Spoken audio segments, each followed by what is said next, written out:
I was reminiscing about the past, the time when I was growing up.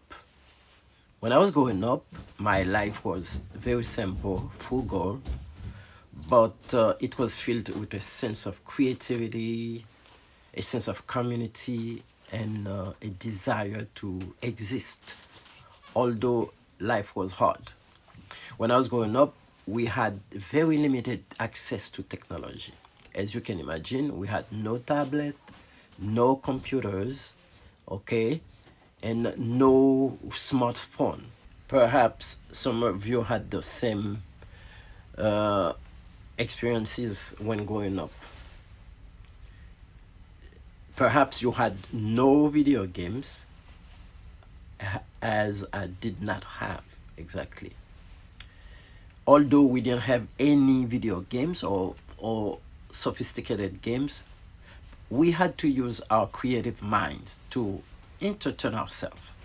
We had to make up all types of games that we could use as pastimes. I will never forget the games that girls and boys used to play and still are playing on a daily basis. Tic tac toe, marbles, a game that so many boys are still playing in Haiti. God is the game where the boy is pushing a tire with a stick to show dexterity and strength.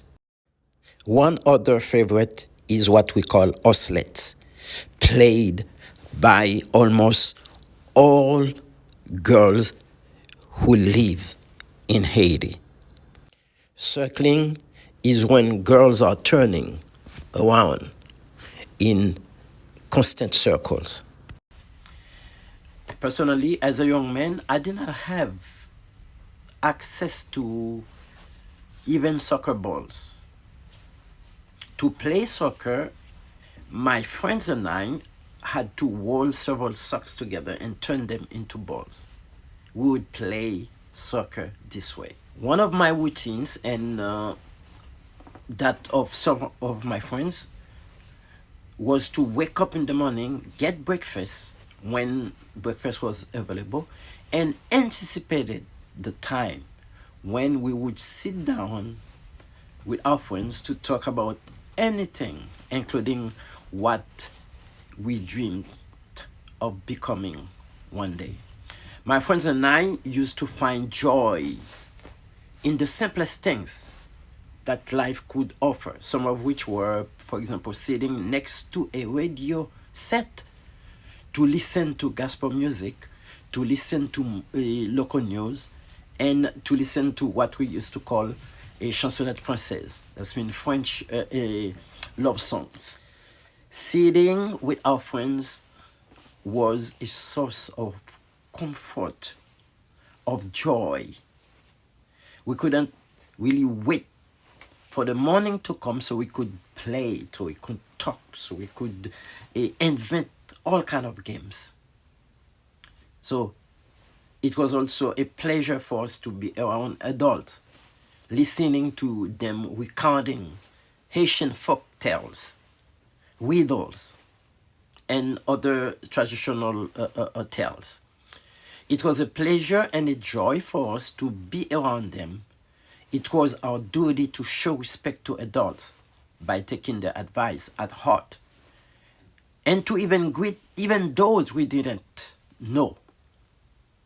We learned from our parents that it was our obligation to remain silent when we were being scolded by the adults.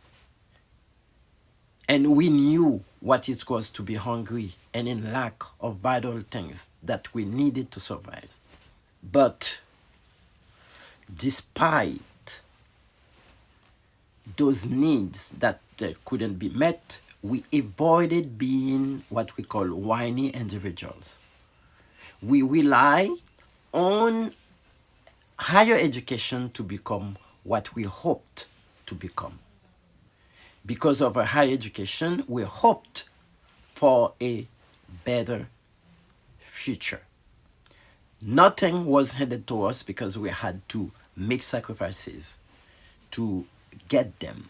So many of you, many of those people who grew up in Haiti, in the third world countries, that although things were hard, although there was a lack of the vital things,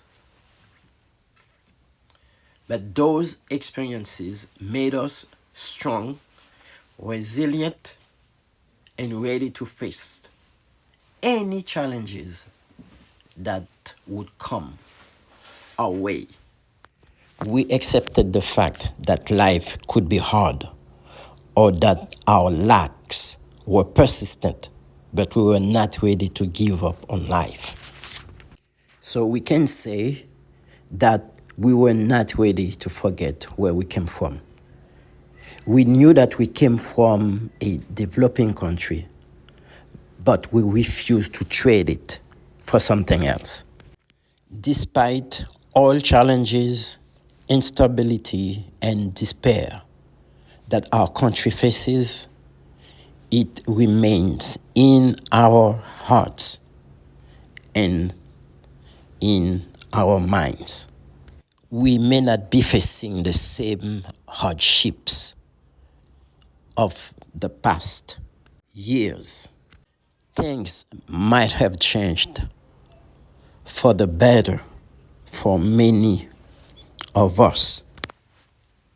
So one thing that we should recognize is that living in the greatest country in the world, or the greatest economy in the history of mankind, should not push us to stop recognizing the value of our ancestors, to appreciate who we really are as a nation. Being creative in the face of lack and challenges, and really accepting our background.